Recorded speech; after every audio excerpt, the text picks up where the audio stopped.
Next, the UK's biggest clothes chain says Brexit will push up most prices on the high street. In the wake of the price war between Unilever and the supermarkets, Lord Wolfson tells ITV News the plunging pound is a challenge to everyone. I think there will be inflation. I suspect it won't be as high as people think. The priority, though, must be to do other things in our economy to stimulate growth. The legal bid to stop Brexit in its tracks. The government sends its top law officer to fight the challenge. This is probably the hardest speech I have ever had to write and deliver. Tears as an MP tells of her own loss during a Commons debate on support for those who suffer stillbirths. Also this lunchtime, John is in a basement mixing up the medicine. I'm on a pavement thinking about the government. Bob Dylan wins the Nobel Prize for Literature. The times, they are a-changing.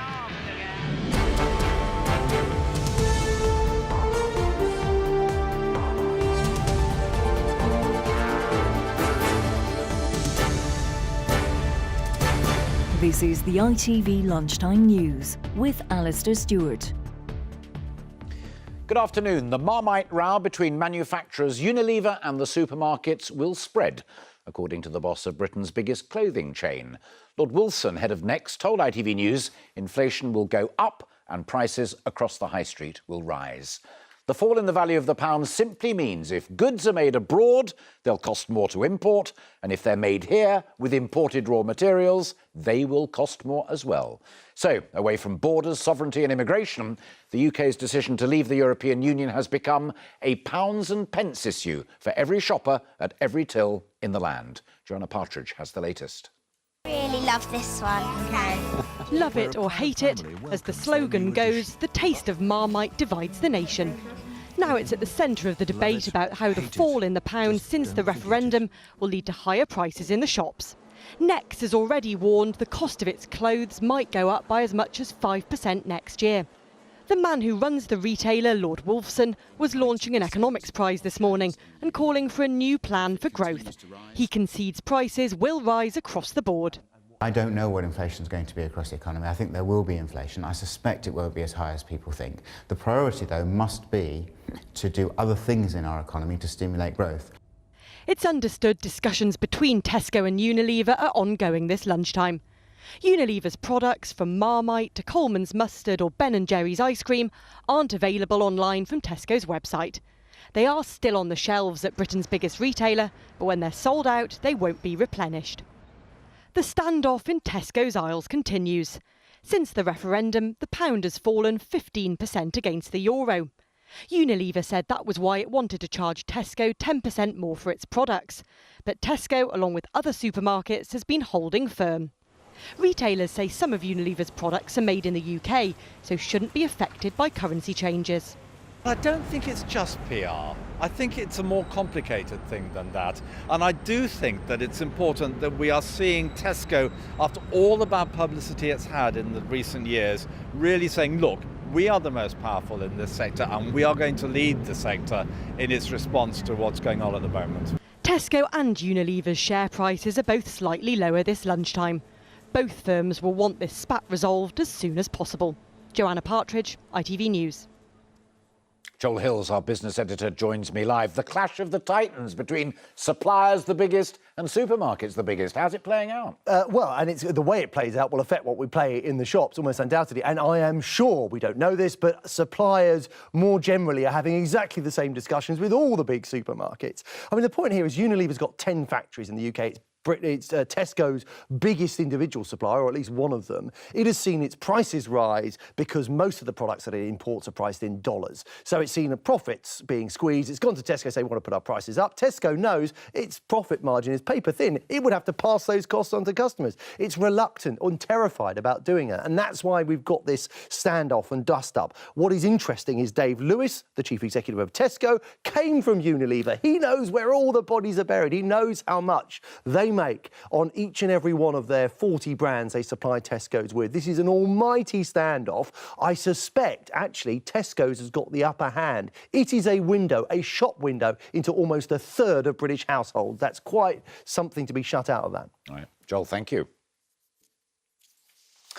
Well, Well, there are dozens of products that aren't available on Tesco's website at the moment. You can see the full list at itv.com/news.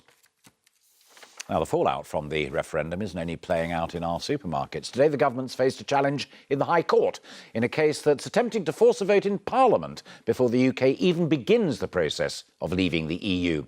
It's a case that goes to the very heart of how our laws are made and how we are governed. The country's most senior legal officer has been sent to fight Theresa May's corner.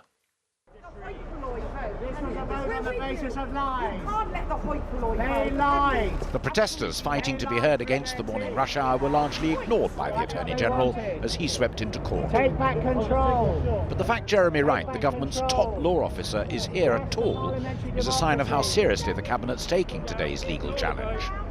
Waiting by a side entrance, the team of challengers.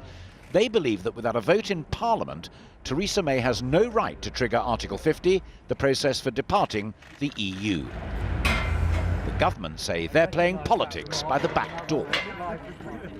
We will invoke it when we are ready, and we will be ready soon. We will invoke Article 50 no later than the end of March next year. At the heart of the case is a tussle over who is ultimately in charge, whether the Prime Minister can invoke the royal prerogative, bypassing Parliament, or whether Brexit needs the approval of MPs, peers and Scottish MSPs.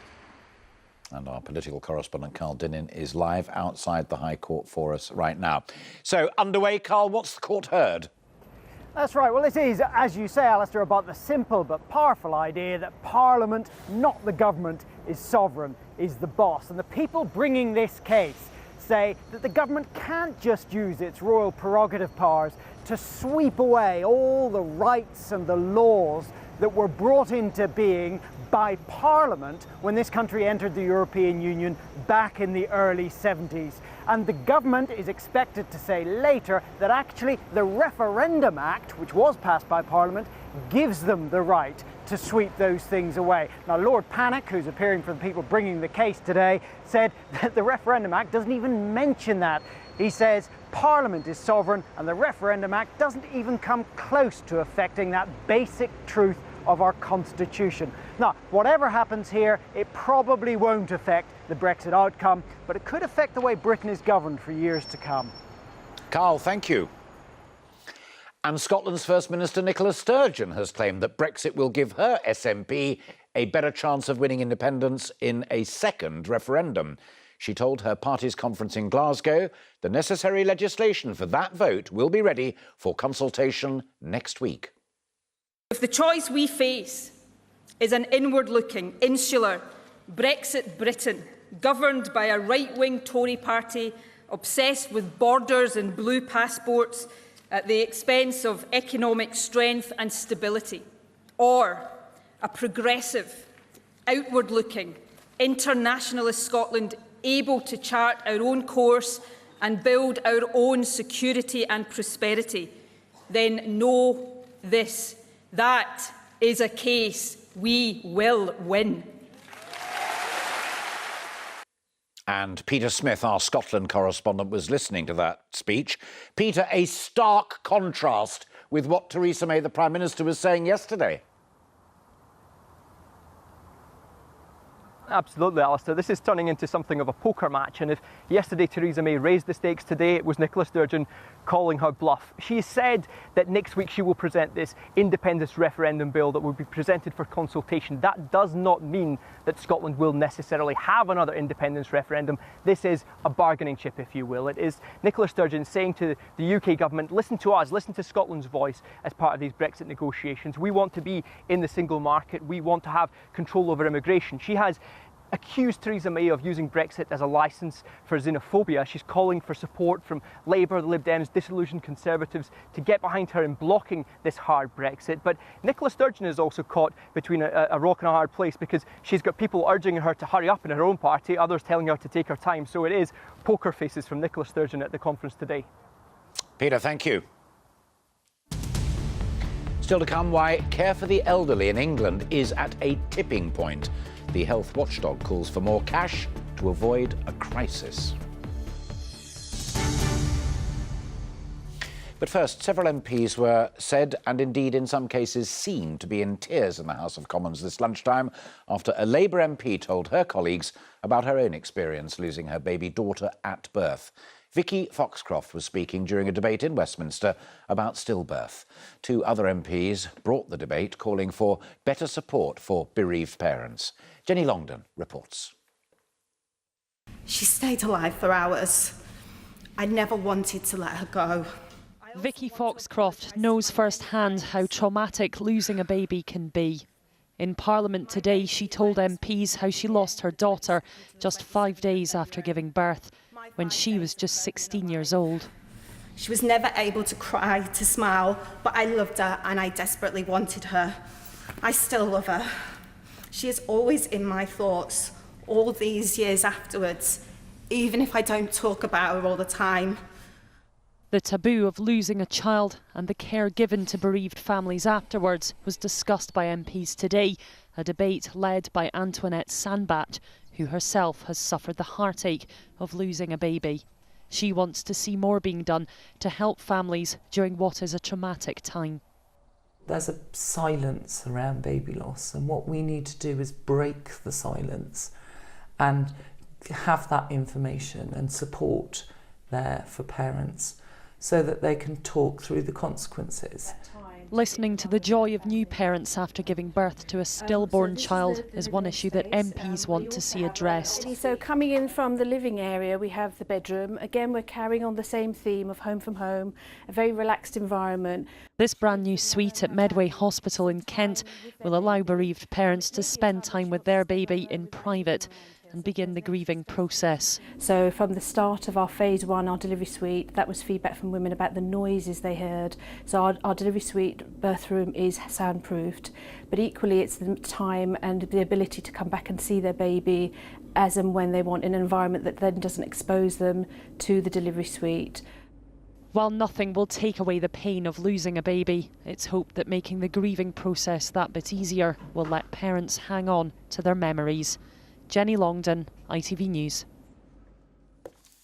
And if you or someone you know has been affected by stillbirth, there's information about where you can find help on our website, itv.com/news. Foreign Secretary says he's considering new military options to end the bombing of civilians in Syria. Speaking to MPs, Boris Johnson said Russia's barbarous behaviour in the conflict risked reducing Russia to the status of a rogue nation. Well, he's called other Western foreign ministers to a meeting in the UK on Sunday to discuss what other action can be taken. Our political correspondent Paul Brand has been following this and he joins me live. Do you rate this as a significant hardening of Mr Johnson's position? Well, his spokesman is insisting this lunchtime that it's not, that the priority remains talks with Russia, but listening to Boris Johnson this morning, it was clear he is considering far more than that. Speaking to MPs on the Foreign Affairs Committee, he was absolutely scathing about Russia's involvement in Syria and clear that he is looking at ways in which Britain could step up its involvement to stop the bombing of civilians in Aleppo by Russian and Syrian forces. This is what he had to say. It is right now that we should be looking again at the more kinetic options than the military options. But, you know, we must be realistic about how these, in fact, work and what is deliverable. And certainly you can't do anything without a coalition, without doing it with the Americans. Well, one danger here is that the Foreign Secretary wants to look at a no-fly zone, and he is recognising the risk that if you want that, you have to be willing to police it, and that would potentially involve being willing to shoot down a Russian jet. Despite that, both he and the Prime Minister say is not off the table. It could be discussed at this meeting of foreign ministers on Sunday. The big question, though, is not so much what Britain wants, it's what America wants, and that cannot be answered until after their presidential elections. Well, thank you. The social care system for older people in England is reaching a tipping point. Over 1 million aren't having their social care needs met and more are receiving inadequate care. Those stark conclusions come from the health watchdog, the Care Quality Commission. Despite an ageing population, 81% of local authorities have cut the amount of money they spend on social care for older people. The number of people receiving funded care has dropped by 26% in the last 5 years. meaning over 1 million older people in England are not getting assistance with basic care such as dressing and bathing. Well, I'm joined now by Ray James from the Directors of Adult Social Services and dementia expert Professor June Andrews, as you can see, is there in our Edinburgh studio. Ray, let me come to you first. 3 years ago, Andrew Dilnot said this is a crisis of great proportion. We've heard it before. Do you accept that this is a tipping point? I don't think it's just the directors that are saying that we're reaching a tipping point. We've had the independent regulators saying that today as well.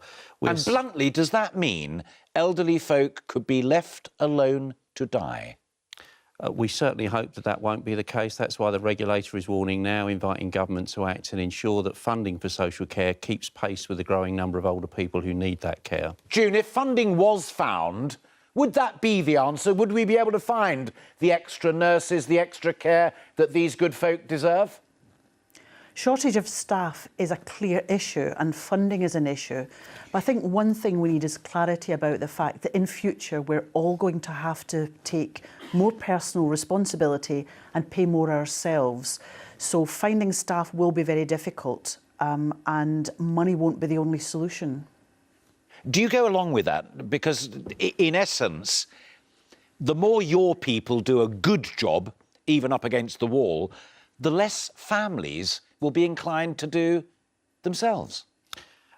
I tend not to accept that because I think that understates the remarkable contribution that so many families and carers already make today. The evidence was clear from the CQC today. Unless there are more resources in the system, we'll see more care homes closing, more contracts being handed back, and ultimately more pressure on our NHS. Yeah. So that will mean consequences in A&E and in hospitals, but ultimately for older people, for disabled people and for their families and carers. June, Ray mentions a crucial point there that I know you've written about as well. So you take an elderly person into a hospital situation because that's the only thing available. In many cases, your research suggests that compounds the problems. That's right. Sometimes hospital makes the older person less able to look after themselves, and then that person needs care home care or nursing home care. There's a world shortage of nurses right now, and for the first time this year, nursing homes in England are closing. So we're going to end up with people being backed up inside hospital, which isn't a good place to be. It's terribly expensive, and it creates a really difficult problem for families. Indeed. In future, we're all going to have to... I think you were going to say we're all going to have to pull our weight a little bit more, and I have to stop it there because we're running out of time now. June and Ray, thank you both very much indeed. Now, a new baby in any family is a cause for celebration. For Melissa and Paul Mead, the birth of their son Arthur last month has brought untold joy to a family that has really suffered. Melissa and Paul tragically lost their first son, William, in 2014, just days before his first birthday, after he contracted sepsis. They have since campaigned tirelessly to raise awareness of that illness. Melissa and baby Arthur joined me earlier, and I began by asking how Arthur was doing. He's really good. He is really good, yeah. He's sleeping in between feeds, so we're actually getting some sleep, which is nice. Which is more than you've had since we last met. What a busy time. I know, it's been very, very busy. What was the high point for you? I think the high point is being nominated for Pride of Britain. Yeah. I think that's really humbling. The group of people that, you know, I'm part of are truly inspirational. So to be even considered to be part of that is really lovely. But I still find it extraordinary since we first met and you went through the tragedy of William but bounced back, and you were at the Tory party conference telling them what's what. Yeah, I think any platform that I'm given to share William's story, I'm always going to take. And by sharing William's story, it raises awareness of sepsis. So if we can help another family, then that's what we'll do. And sitting in that audience, crucially, was Jeremy Hunt, who, in your view, has finally come out of this quite well. Yeah, I mean, he's stuck to what he agreed to do in January. When he apologised to us in the Commons, he said that he would launch a campaign for public awareness, and he's done that. Cabinet Office have signed off the funding, and everything is now in the momentum and the evolution to start it going. So Arthur's 2 weeks old. What does that actually mean for any young mum watching now who's about to be delivered of their baby? Well, for me, for example, when we had when I gave birth to Arthur, we were given a bounty pack which had a leaflet in it which had all the signs and symptoms of sepsis. So that's something new that not all parents have had before. So now they will have it. It's the greatest possible tribute to William, isn't it? It is. It is very much so. Good to see you, Melissa, and welcome Arthur, who behaved perfectly. Thank you both very much indeed, and best wishes to Paul as well. Thank you. And Melissa continues her campaign to raise awareness of sepsis. There's a guide to the signs and symptoms at itv.com/news. The athlete Jessica EnnisHill has confirmed that she is retiring after the 30-year-old won the heptathlon gold for Great Britain at the London Olympics and narrowly missed out on retaining it in Rio. In a statement, she said she was leaving on a high and with no regrets. And finally, Bob Dylan has won the Nobel Prize for Literature.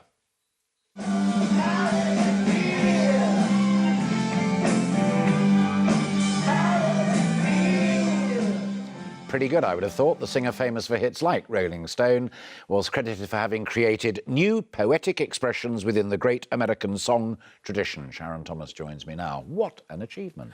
Incredibly prestigious award, especially when you consider he's the first ever songwriter to have won it. Now, a lot of experts were saying over the years that he would win it, he was tipped to win it, but then other people were saying that the Academy would never award it to somebody from a folk rock genre. He's also the first American to win this award since the author Toni Morrison back in 1993. Now, of course, Bob Dylan's been performing, singing, songwriting for an amazing 54 years now, with incredible anthems such as Subterranean Homesick Blues, Blowin' in the Wind, The Times They Are A-Changin', and many of these, of course, became huge anthems for the civil rights movement back in the 1960s. He started his career, of course, in the 1960s, playing in coffee houses back in his home city of Minnesota. The Academy said he's amazing, he's constantly reinventing himself, constantly changing. He'll receive his award in December. Robert Zimmerman became Bob Dylan Nobel laureate. Thank you very much indeed, Sharon. That's it. I'll be back at 6:30. Until then, bye-bye.